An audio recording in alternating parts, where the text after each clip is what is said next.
Ketika Hatta berbeda pendapat dengan Soekarno, lalu mundur dari posisi Wapres. Pada tahun 1955, Indonesia berhasil menyelenggarakan pemilihan umum yang pertama sejak merdeka. Bagi Bung Hatta, pemilihan umum itu merupakan instrumen paling demokratis untuk melakukan penyegaran di pemerintahan. Ia beranggapan, dengan selesainya pemilihan umum, maka gilirannya akan ada pejabat-pejabat negara yang diganti. Namun perkembangan demokrasi di Indonesia tidak jalan dengan lancar sesuai harapan. Bung Hatta berbeda paham dengan Bung Karno. Bung Karno semakin memperlihatkan perilaku yang melanggar Undang-Undang Dasar 1945 dalam menyelenggarakan sistem kenegaraan. Berbagai masukan Bung Hatta, dari yang lunak sampai yang amat keras diabaikan begitu saja. Pada sisi lain, sikap-sikap partai politik juga mengecewakan. Mereka saling menyerang dan bertengkar secara tidak sehat. Wakil partai yang duduk di pemerintahan tidak menunjukkan sebagai statesman dalam kurung negarawan, tetapi lebih memperlihatkan sebagai partisman dalam kurung orang partai.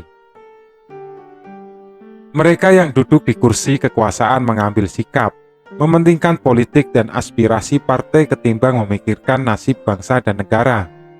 Posisi wakil presiden pun nyaris sebagai simbol belaka karena kekuasaan presiden sedemikian besar. Perbedaan pandangan dengan Bung Karno juga terjadi saat menyikapi revolusi.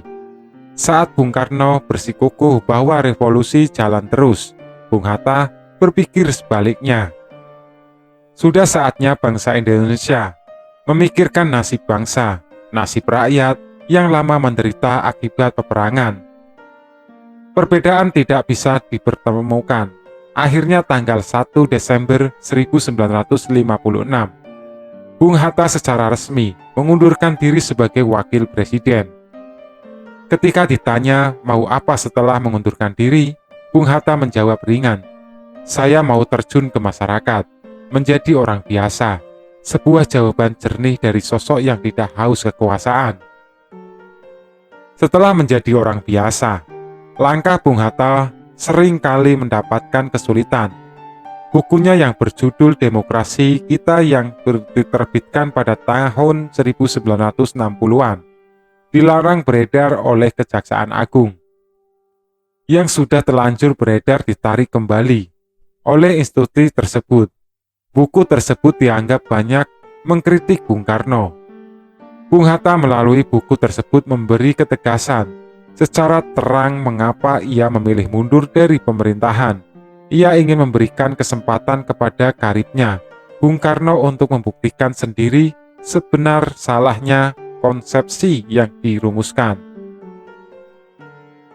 Bagi saya yang lama bertengkar dengan Soekarno tentang bentuk dan susunan pemerintahan yang efisien, ada baiknya diberikan fair dalam waktu yang layak kepada Presiden Soekarno untuk mengalami sendiri apakah sistemnya itu akan menjadi suatu sukses atau suatu kegagalan.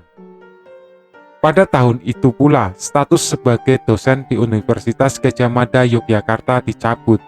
Bung Hatta dilarang mengajar, ruangan gerak beliau dibatasi. Apakah perlakuan yang diterima oleh Bung Hatta resmi perintah presiden ataukah hanya tindakan para pembantu presiden yang overacting? Tidak ada yang tahu persis. Sebagai contoh, pada suatu ketika, Bung Hatta melalui sekretaris pribadinya, Wangsa Wijaya, menyampaikan kepada Supeni, orang dekat Bung Karno dan staf di Petdeplu, bahwa beliau diundang menghadiri suatu konferensi internasional di Wina. Tetapi Menteri Luar Negeri Subandrio memberitahu bahwa Presiden Soekarno tidak setuju kalau Bung Hatta menghadiri acara tersebut. Supeni akhirnya menanyakan hal tersebut kepada Soekarno.